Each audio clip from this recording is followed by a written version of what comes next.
छोटी छोटी गलतियाँ कर देती है।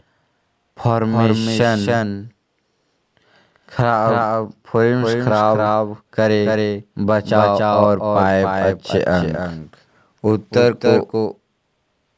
को बड़ा चढ़ा कर लिखने से अच्छा मार्क्स नहीं मिलते हैं, बल्कि जो प्रश्न पूछा गया उसके बारे में सटीक और सही जानकारी देने से परीक्षक प्रभावित होते हैं और बेहतर अंक हासिल होते हैं। इसीलिए इस बात का ध्यान रखें और जितना पूछा गया सिर्फ उतना ही जवाब दे। परीक्षा में टाइम मैनेजमेंट का भी बेहद ध्यान रखें।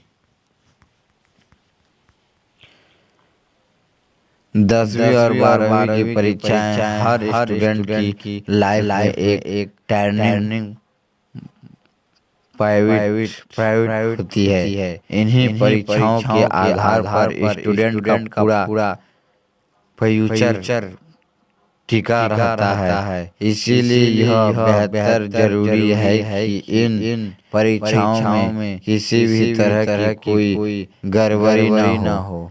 छात्र छात्राएं अपना बेहतर प्रदर्शन दे सके।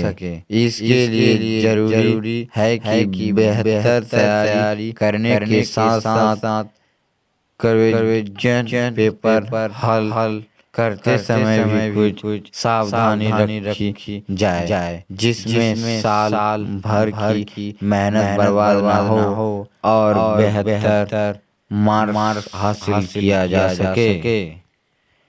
सबसे अहम बात यह है कि प्रश्न पत्र के हाथ में आने के बाद सबसे पहले दिशा निर्देशों को ध्यान से पढ़े समझे कि किस सेक्शन से कितने प्रश्न करना अनिवार्य है, किन प्रश्नों के बीच में अथवा यानी कि दो प्रश्नों के बीच विकल्प चुनने का अवसर दिया गया है।